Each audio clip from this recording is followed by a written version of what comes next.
I appreciate everybody being here. I know it's getting, late in the day, and but I appreciate everybody coming, and I look forward to, getting any questions or anything like that. And today, I'm talking about, what has come out in the last couple of years. Seagate announced a couple of years ago a dual actuator drive, and this is the kind of the first foray of the industry into dual or multi-actuator technology, and we've learned a lot since then, and about performance, some of the use cases where we can apply this technology and where it makes sense to deploy in data centers and enterprises and things of that nature. And today I wanted to review that. I'm James Borden. I work in the Seagate product marketing, product planning group. I work largely in the field, working with customers, getting requirements, work with the industry, supporting standards. Tim Walker, who's unable to be here today, he's a technologist in the Seagate research group, and he's done a lot of the testing work on Harrier, a lot of the work in the with the Linux groups to figure out where best to deploy this technology, what it looks like, and how it's going to perform. And he regrets not being able to be here today, but he had some personal issues he had to tend to. And he's looking forward to hearing about this presentation. So we'll probably go back in time a little bit to talk about the general use case of why Seagate started thinking about multi-actuator technology and parallelism and due to stranded capacity and things of that nature. And with this technology and some performance learning we've done and learning we've done about implementations, talk about how this positively impacts data durability and data availability in in this multi-LUN environment, whether it be 2 actuators or 4, whatever. And some of the best practices that we've found for deploying these technologies, and then a quick summary.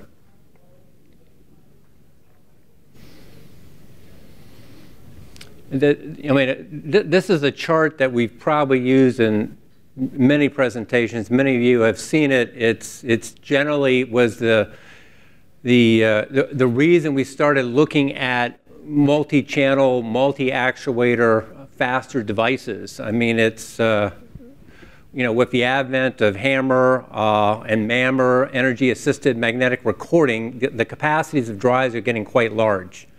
And as a result, even though these drives are getting large, we're not able to scale the throughput to match. So as a result, as the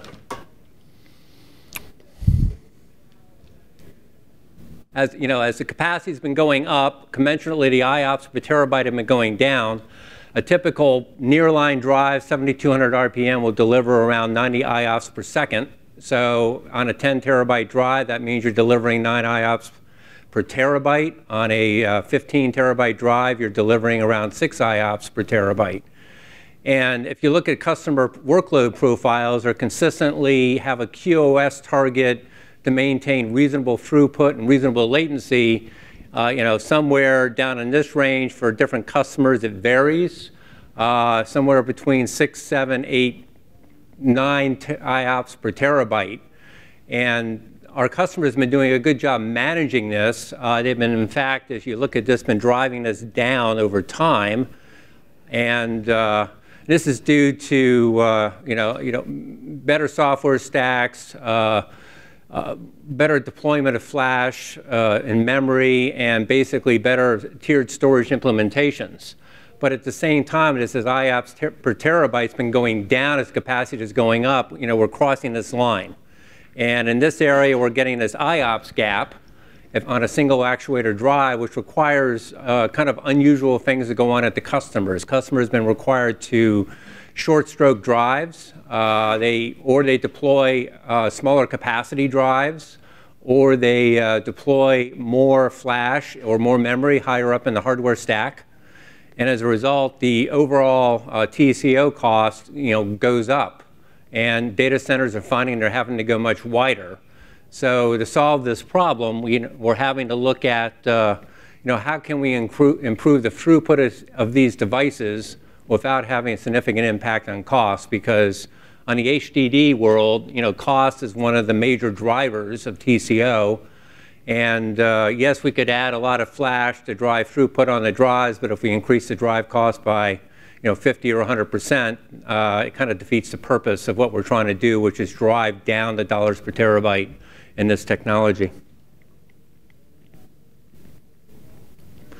So in the case of Seagate, a couple years ago, we developed this dual actuator HDD, which is basically we still have the same. We have an 8-platter drive. In this case, we're splitting the platters between 2 active sets of actuators. So we have 8 read heads and 8 write heads on each actuator, and 2 separate read and write channels.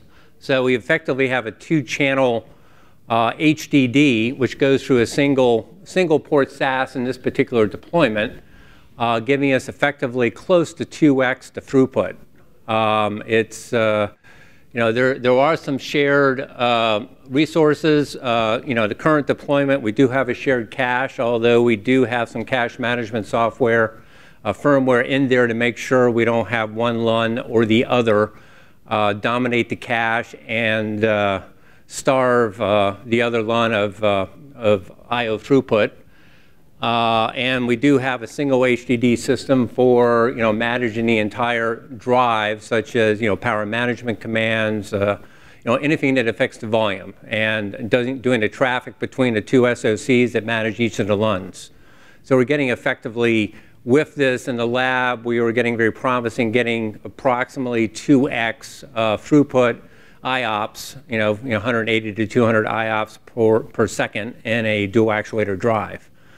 And we spent a lot of time developing this, working with our customers, trying to find a use case. There's a lot of tuning that we've had to do in the firmware because there is some inter-LUN play that we've had to manage. But generally, I think we've done a great job.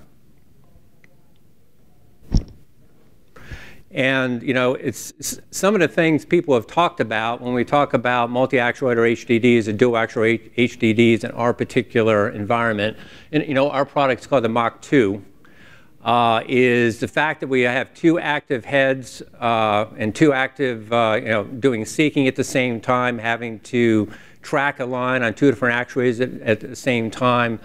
Do you get a lot of interference between that? And the answer is generally not. We still have pretty close to the same op-vibe characteristics. The drives operate pretty similarly in a cloud environment. Same amount of tolerances of op-vibe. The overall reliability of the drive is pretty close to a single actuator drive. In fact, the failure rates effectively are the same. We do have some shared components, which, there are some components which could have an effect on one LUN versus the other. It may increase the overall drive decrease it a little bit, but generally at a gross level, the AFR is coming in pretty close to the same. So we've doubled the number of data paths, doubled the throughput in the same footprint with effectively the same level of reliability.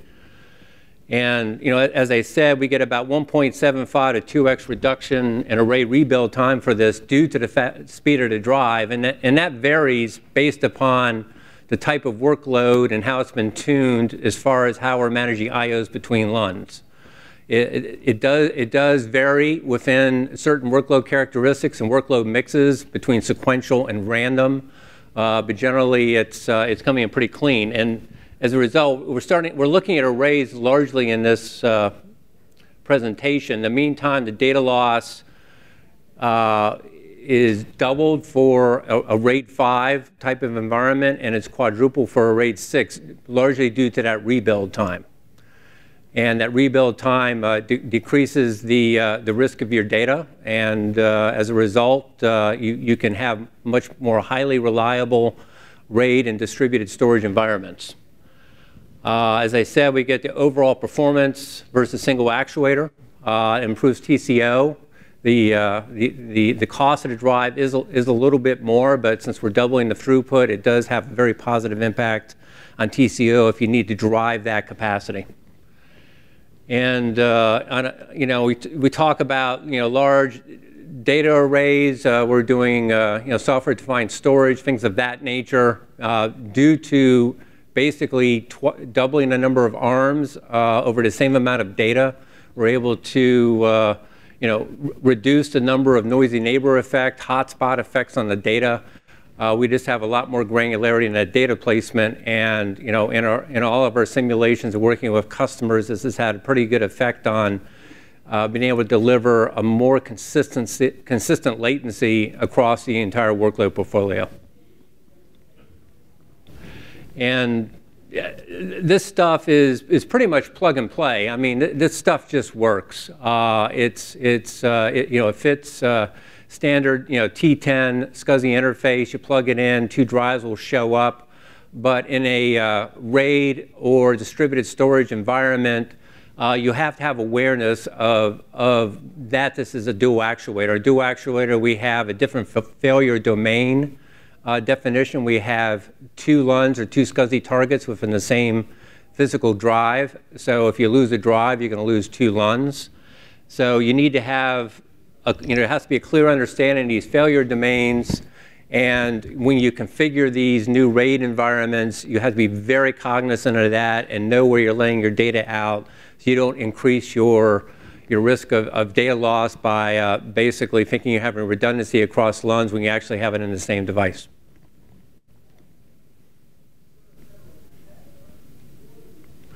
Just kind of illustrate this again. We have a data redundancy group. In this case, there's 6 drives, and in a typical data redundancy group, looking at typical RAID software or software-defined storage software, that would be viewed as 12 physical devices.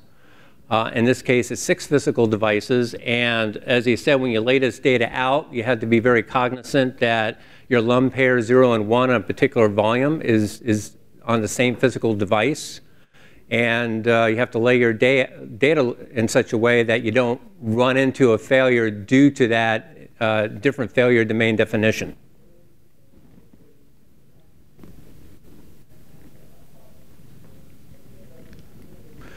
So in the case of dual actuator or multi-actuator, it's we spent a lot of time looking at data availability, data redundancy, RAID groups, things of that nature, array storage, because that is most of the deployments we're looking at for large enterprises and cloud storage providers.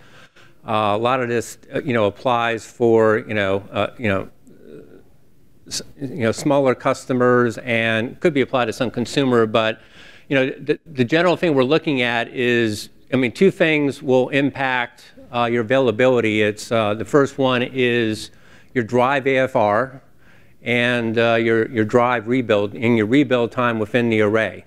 In the case of a dual actuator drive, we're not really affecting our failure rate of drives. As I said, the AFR of a dual actuator drive as a pair of LUNs is the same as a single actuator drive, pretty close. So the AFR rate's about the same. Your risk of failure for drives is basically going to be AFR squared over the number of drives.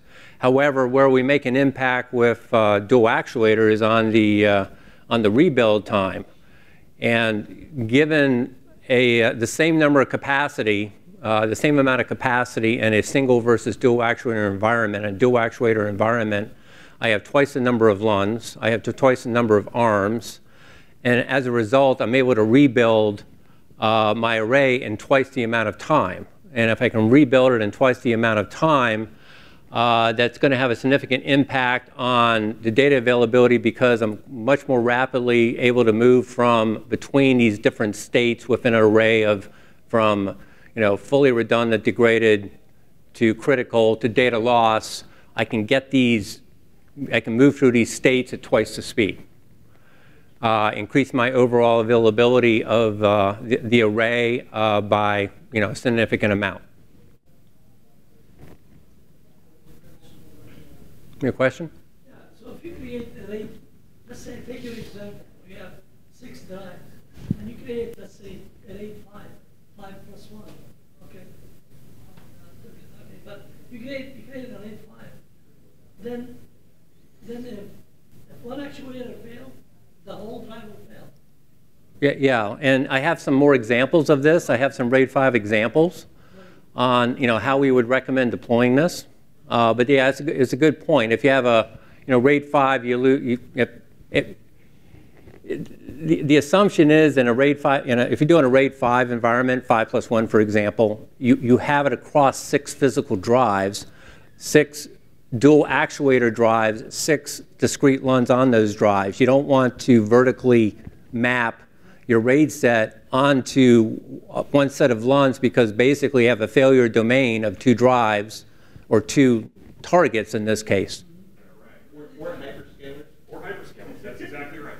Yeah, so basically you're talking about presenting a drive, a single LUN, and you may have interleaved LBA, even odd, on the drive, but you're delivering obviously double performance, and the host sees one LUN and it can manage it accordingly. Right, and the difference is your 10,000 RPM drive just appears to us to act like 20,000 RPM, and we're good with that.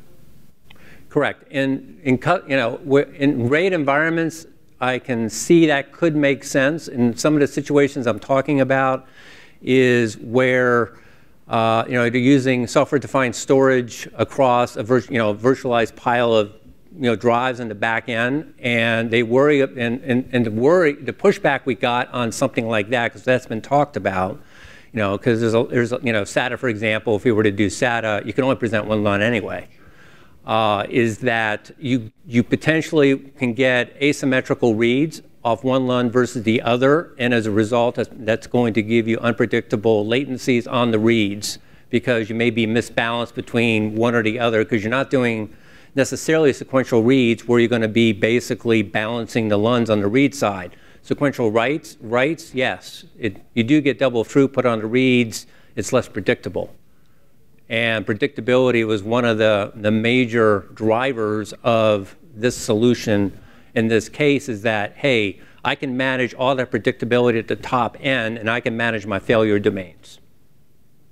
Is it harder? It's probably a bigger lift in some ways, but in some ways it does achieve consistent performance if they're doing basically software-defined storage and striping across, hundreds of drives in the back end. But those are all good points, and this is stuff we're thinking about. We're talking to customers a lot, and we're getting different types of feedback. You also said in SATA you can only present one LUN. Does this also mean that in SAS, LUN 0 is going to be on port 0, LUN 1 is going to be on port 1? Will both LUNs be available for both ports? We only this is what our current offering happens to be single port. That's the first offering is single port. So both LUNs are exposed through one. You got to put a palette card on to get dual port. Okay. Yeah, to get dual port, yeah. But it presents up that host is 2 SCSI targets. And I mean there are requests to support dual port. There's good reasons for dual port RAID environments. You may want dual port. SATA, people talk about SATA, but we have the single LUN, single port kind of challenge in SATA. But then we palette card it, which Yeah. understands how to do that. That's great. That's a problem the industry solved. Yeah, I mean. Worried about putting the palette card on now that has to understand 2 LUNs as well. Yeah, and this is the first iteration. There's going to be other iterations, and we're very. I know, we are, and I believe the industry in general is going to be very aware that, this needs to work really well in a RAID environment. So we need to present it such that it's going to not compromise reliability or performance. But at the same time, we want to make sure that, we can leverage all the performance in it. And there's going to be a lot of discovery work that has to work its way up the stack that we have to help support. And please consider, though, that a firmware upgrade to be able to make this thing into one LUN that's double performance would be highly beneficial for RAID companies that want to rip out an existing 10K and put this thing in as a high-performance 10K. Without having to rewrite our entire stack. Well, yeah, I can. Change all of our pool design to figure out how to get that sucker in there. And we have a whole bunch of affinity to figure out that never had to exist before. But would you be able to differentiate performance, I mean, you have two physical actuators down below the single LUN, and you have to have some awareness of that LBA mapping, that there are, you know, if you bias to the high order LBAs versus the low order LBAs, you're going to get some performance. We already have that on SATA drives. On SATA drives today, if you go to the low LBAs, you're on the outside track and you get high performance. Right. If you go to the high LBAs, you're on the inside track and it's almost half the performance. So we have that today. Okay. Different performance based on the LBA, whether it's an outside track or inside track. We're used to that. Well, now you have double, because you got two outsides and two insides. Two sets of tracks where once I go from the outside track to the middle, I'm actually going from the outside to the inside. But I mean, And then outside to the middle again. That's what's striking. Instead of guessing this, just come up with an EVPE page to describe it in simple ways. True. Maybe a little too simple, but there's a lot of very valuable information in just a few bits. Yeah. But alternating tracks, where it looks like I'm running an outside track here, as soon as I go to the next track, I'm on an inside, on the same outside track on the next actuator. Yes, the interleave kind of solution, So yeah. that when I'm on the low order LBAs, I'm always on the outside track. When I'm on high order LBAs, I'm on the inside tracks.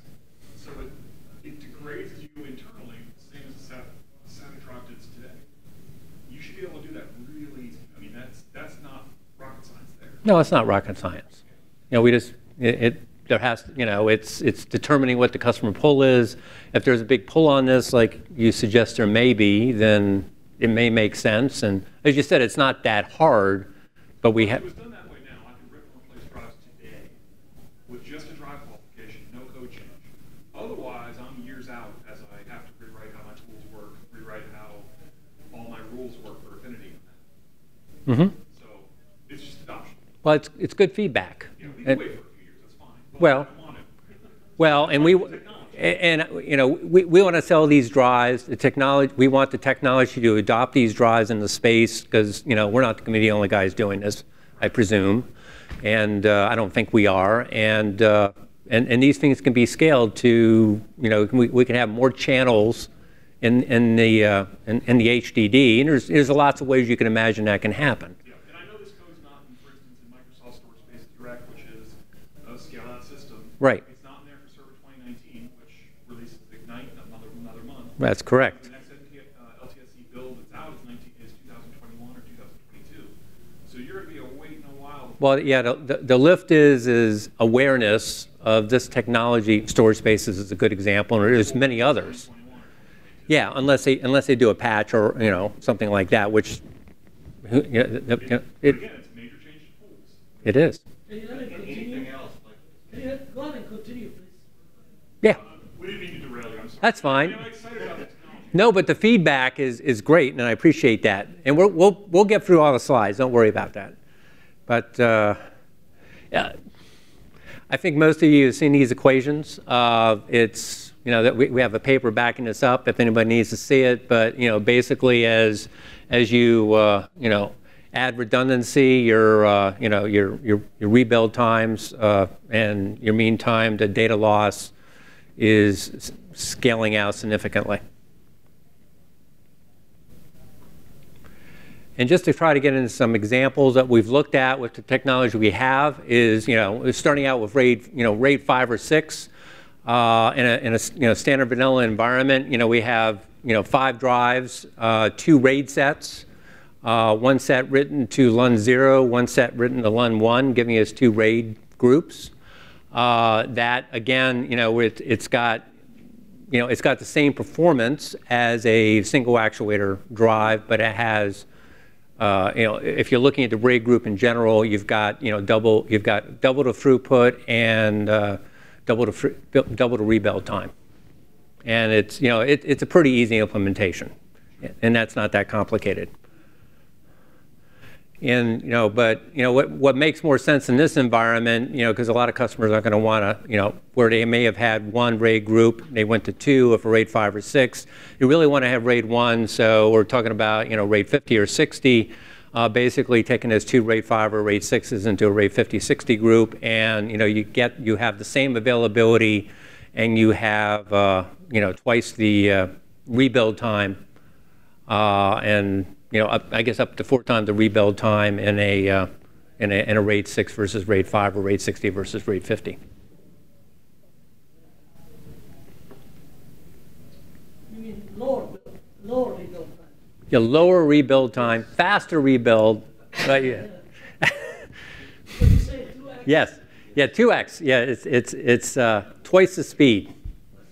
And your circuitry is not just doubling your random latency or your random performance. It's actually doubling your sequential performance too. Correct. It's effectively like 2 hard drives in a single box. We can have dual sequential writes, dual sequential reads. It's there's a little bit of traffic management up at the sock going up to the port, but it's got very, very small amount of latency overhead. So there's a little latency skew between the two, but it's very small, and it's it's not very common. It depends upon what your workload mixes are.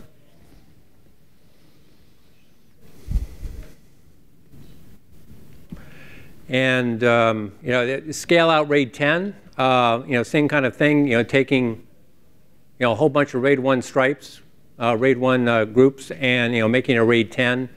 I mean, it's anybody you guys who obviously know a lot about RAID. None of this is very rocket science. Yeah, and but the key point is that I think with dual actuator drives, as I think you've attested to, you can. It's potentially a very good solution if the implementation is easy, depending on how these drives are presented.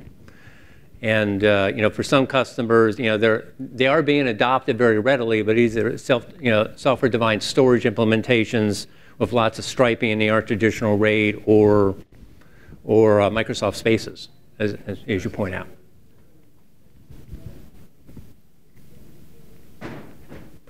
This is the distributed array model, which is attractive to these large CSPs, software-defined storage implementations. With this type of implementation, because we have so many, we have twice the number of ARMs for the same amount of capacity as we had before, and it creates so many opportunities to make the reduce the hotspot interferences on the rebuild times. We have multiple spares out there. We can double, triple, or quadruple the rebuild times on data loss and in particular drive, or RAID set or stripe set in this case.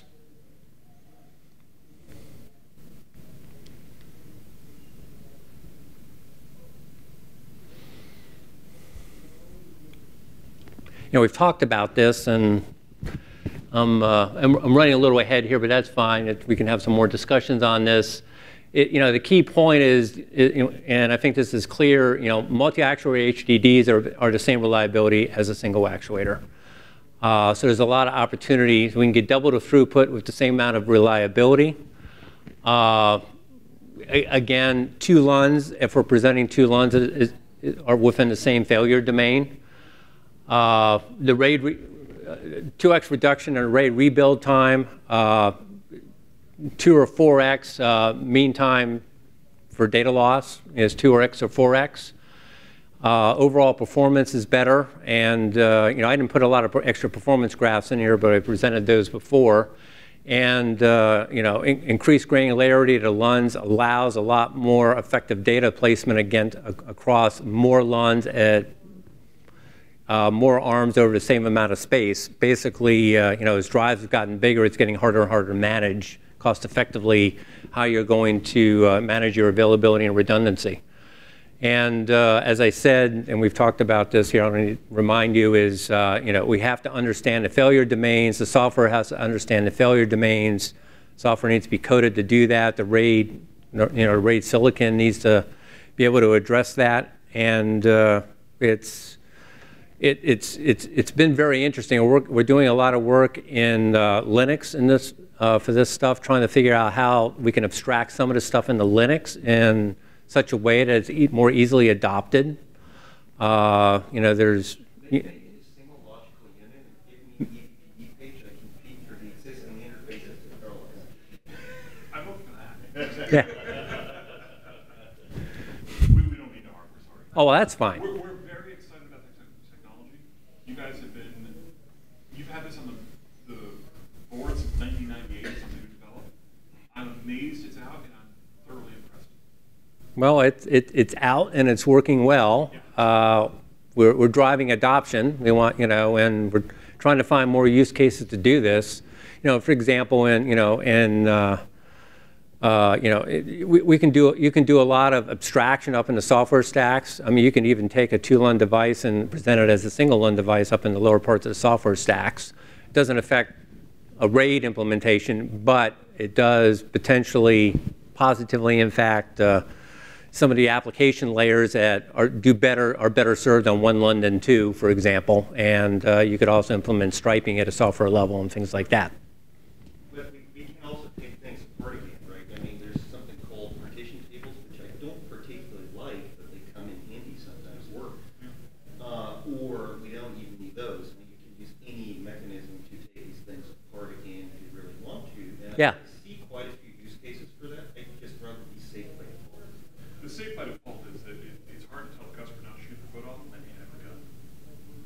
And I'd rather hand them a device that defaults to a mode that works properly, but then the smart people can go and separate it out if they need to, which is exactly true. So, a couple things. In the flash space, part of the software-defined storage is exposing the API up to that level that they can change the modes. So they can change a NAND drive into a predictable performance mode, or they can change it into a all-out mode. Correct. And it seems to me that there's kind of a natural overlap here. Maybe look at the existing standards and APIs. There's kind of a natural, maybe we should let the consumer of the drive switch modes. Yeah, conceptually, I mean, that's what we're thinking about is, the consumer, whoever that is, the customer, they could choose a 1 LUN or 2 LUN implementation, flat LBA space, single LUN. They could do a single LUN and design interleaving with certain stripe sizes based upon their application needs. Expose that API. As an API. Just expose it. Just expose the API. They're just doing that with NAND. So, Well, I've been sitting in these meetings, and doing the management stuff. But incremental adoption is going to be important. Yes. And being able to pull a drive out today and put that drive in again today. like software-defined storage, your customer is not the end guy who buys the hard drive. Your customer is the vendor who sells software-defined storage. They're the ones who are going to do all this complexity. Correct. The purchaser of SDS, they're the ones that expect it all to be figured out for them. They're not going to look at that previous table you had and know how that all works. They're going to expect the SDS layer to do a lot of that. Yeah, unless you're doing your own stacks, and there's not a tremendously large number of customers that are that hyperscalers are going to be doing that. And that's why, partnering with, the SDS designers, RAID controller folks. They're the customers, is my point. For this product to be successful, or as any product, it's got to be enabled up through the stack, all the way from the base of the stack, the hardware, all the way up to the application layers. And if all that stuff is taken care of as part of the adoption process, then customers, it just works. Because the more you put on the customer to have to, I mean, it's It's like self-encrypting drives. If you don't understand how self-encrypting drive works, you can use a self-encrypting drive natively without having to set anything up or do anything. It just appears like it's Yeah. But the smart customer knows how to actually turn those bits on and set a key and all Yeah. that. I mean, all this stuff is in T10 that describes these drives, and it's all there. You can read it, but as you get higher up the stack, it's probably unreadable because there's no APIs even plumb down there. And two, what do you do with it? I mean, one of the things that we recognized early, talking to Linux groups is, I mean, these are 2 LUNs. If I do a spin down on LUN 0, it's going to spin down the other LUN. In the scenario you're describing, I'm presenting 1 LUN, who cares, right? But if I got 2 LUNs, I do care. And we need to figure that out. Well, I can do that on the drive. There's some stuff I can do in the drive requiring handshakes and you know, you have to have 2 spin downs to do a spin down. There's all sorts of different things you can do, and some of them make sense, and some of them probably will have unintended consequences, so you have to be very careful. But as a single LUN, you know, maybe that works better, but there's a lot of subtleties that we're well aware of that we're going to have to plumb up the stack, and that's why we have to work with, you know, key partners in the software space to make sure this stuff is baked through and piped up the stack clearly. But, you know, my call to action, I would have more if I had had this discussion prior, but, you know, we've talked about, you know, we're going to have, you can put this into the silicon, might take you a long time, or we can present one LUN. That's another suggestion you've made. The same thing higher up the stack, software-defined storage, all the administration tools have to be retooled to accommodate that. We talked about, for example, Windows Spaces, you know, doesn't recognize failure domains of multi-LUN devices right now. They need to. The discovery, you know, through T10, there's probably more stuff we need to put in down below the interface that can be discovered to present all the information necessary to support this collaboration with the you know, development community. This impacts ultimately how you look at RAID policies based upon you know, failure domains and the fact that these multi-actuator devices. Because right now it's 2 devices. It could be, you could have 4 LUNs in there, 4 SCSI targets. You know, if you read these white papers, they talk about I can have multiple read and write heads active at the same time. There's a lot of complexities there, and I'm not saying we're going to be doing that.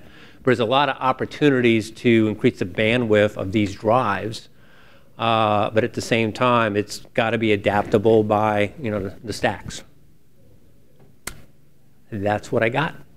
Any questions? Other questions? Are you looking at putting this on 7200 RPM SATA drives as well?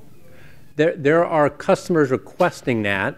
There was a lot of customers only doing SATA. We're looking at that. It's you know, right now I have a dual LUN, single port. This has to be that would have to be a single LUN, single port. We're looking at that. That's a possibility. We just don't know yet. Is there a roadmap to 3, 4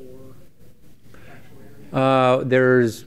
We're constantly looking at that, and also obviously it depends on customer pull. This product has to be successful. I think it will help in the you know, as we get to, you know, the market's about to put out 20+ terabyte drives.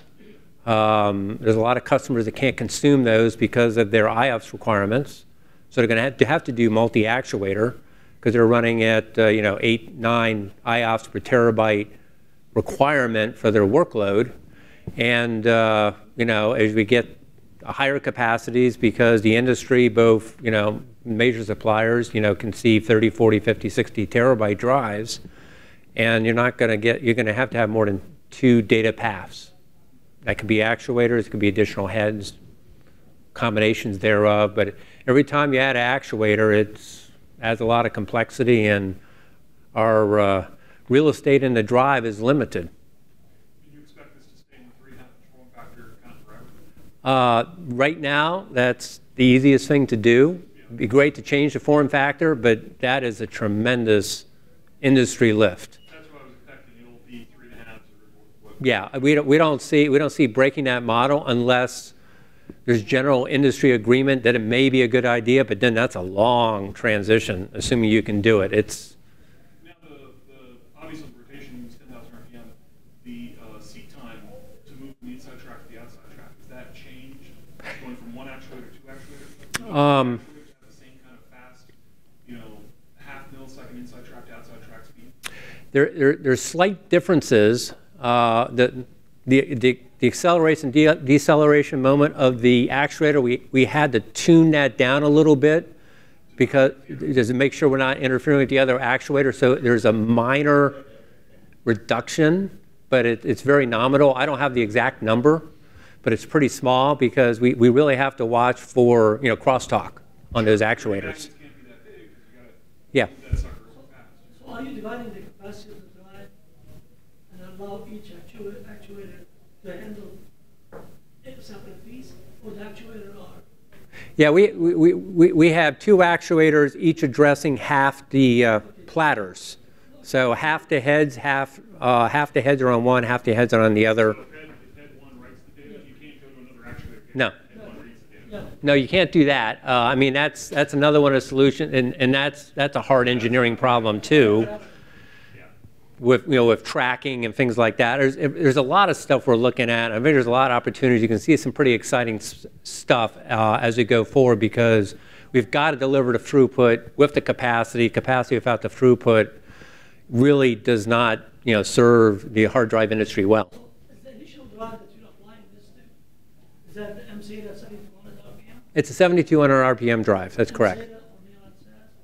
It's nearline SAS, single port nearline SAS, 7,200 drive, 7,200 RPM drive. The initial offering is 14 terabyte CMR, 16 terabyte SMR. Are these SED? Yes. And what's the security model with the multiple LUNs?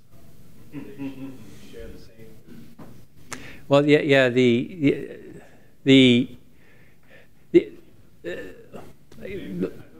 That's correct. I mean, the dual actuator drive will have security on it. We have prototypes deploying it, but it will. I mean, right now we're talking about TCG Opal. So it seems like the same customers who demand the multiple LUNs would also demand multiple keys. That's what I was wondering. Bear in mind that TCG Opal right now requires these two. But they both share the same engine, the same cache. So that's gonna work.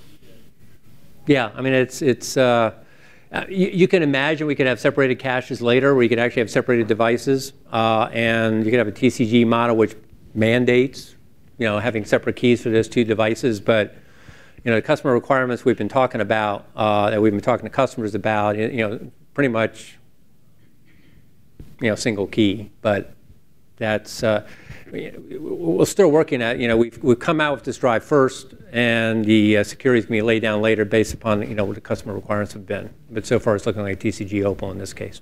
And now for the fun question: are you going to mix shingle magnetic recording with this? Well, we already have shingle magnetic recording. On this? On this drive, we have 14 terabyte CMR and a 16 terabyte SMR. Okay. All right. Shingle magnetic usually drops you. This probably brings it right back up again. Well, shingle magnetic recording doesn't really impact your performance. It requires sequential writing only, but random reads and sequential write speeds are pretty much the same as CMR. It's the performance is about the same. The rub is getting the stack support to support SMR. That's the hardest part of the ramp. But they're effectively the same speed. I've seen random writes to shingle magnetic recording. Well, it depends if you have to do a lot of read modify writes, things like that. It's all about sequential writing on the right pointer. Anyway, I think I'm about out of time. Any other questions? Well, thank you for your. So basically, nothing tells the user how the LUNs are mapped to redundancy groups, right? I think this is kind of dangerous. Well, yeah, you're. For large customers, of course, they have some management infrastructure in place, but as adoption gets wider, so Yeah, the first wave is, as you point out, are for large customers who can recognize these failure domains. The information is available in node pages to recognize failure domains by anybody. However, the software collaboration we have to do with the industry to get it more mainstream into the channel, consumer, just basically making that drive available, is that the software has to be able to abstract those failure domains up into the standard user modes where they can deploy these drives without having to worry about what physically these drives look like. I mean, the base. So basically, that's another argument in favor of that VPD page that Christoph was talking about, right? So you could just give this hints, and in this case, the host software will warn the user that they're doing something dangerous. Yeah. Yeah. Again,